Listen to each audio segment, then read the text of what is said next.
Employment seniority cut off release ஆயிடுச்சு. நீங்க எலிஜிபிளா இல்லையா செக் பண்ணீங்களா? ஃபுல் வீடியோ பாருங்க.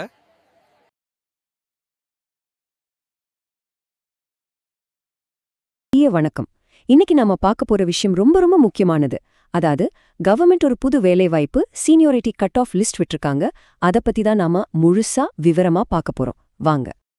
நீங்க எம்ப்ளாய்மெண்ட் ஆஃபீஸ்ல பேர் கொடுத்துட்டு எப்பதான்பா நமக்கு வேலைக்கு கூப்பிடுவாங்க அப்படின்னு வருஷ கணக்கா காத்துக்கிட்டு இருக்கீங்களா? அப்போ இந்த தகவல் நிச்சயமா உங்களுக்கு தான். கவனமா கேளுங்க. ஆமாங்க, நம்ம அரசாங்கம் இப்போ ஒரு புது சீனியாரிட்டி லிஸ்ட்டை வெளியிட்டிருக்காங்க. இது எதுக்குன்னா ஆகஸ்ட் 2025 வரைக்கும் யாருக்கெல்லாம் வேலைக்கு கூப்பிடுறதுல முன்னுரிமை கொடுக்கலாம் அப்படிங்கிறதுக்காக. வாங்க இத பத்தி இன்னும் கொஞ்சம் டீட்டெயிலா பாத்துரலாம். முதல்ல இந்த சீனியாரிட்டி கட் ஆஃப்னா என்னன்னு அப்படின்னு கேப்பீங்க.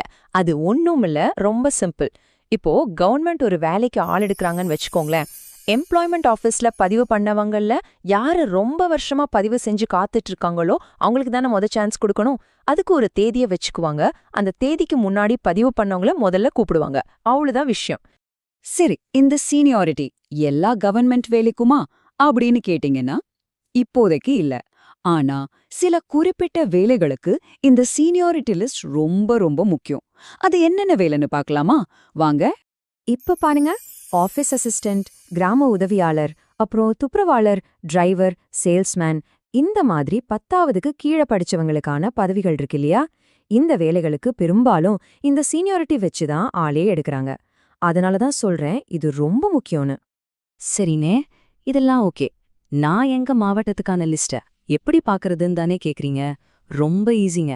வாங்க, அது எப்படின்னு ஸ்டெப் பை ஸ்டெப்பா சொல்றேன். முதல்ல என்ன பண்ணணும்னா tn.gov.in/employment அப்படிங்கிற வெப்சைட்க்கு போயிருங்க.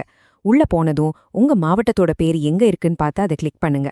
உடனே ஒரு PDF ஃபைல் டவுன்லோட் ஆகும். அதுல நீங்க எந்த வேலைக்கு பதிவு பண்ணீங்களோ, உங்க கம்யூனிட்டி என்னவோ அதை தேடி கண்டுபிடிச்சு அதுக்கு நேரா என்ன தேதி கொடுத்திருக்காங்கன்னு பாருங்க. சிம்பிள். இங்க பாருங்களேன், இது ஒரு உதாரணத்துக்கு ஆஃபீஸ் அசிஸ்டன்ட் வேலைன்னு வச்சுக்குவோம். இதுல பொதுப்பிரிவில் இருக்கிறவங்களுக்கு 1999 இருந்து 2017 வரைக்கும் பதிவு பண்ணவங்கள கூப்பிடுறாங்கன்னு இருக்கு.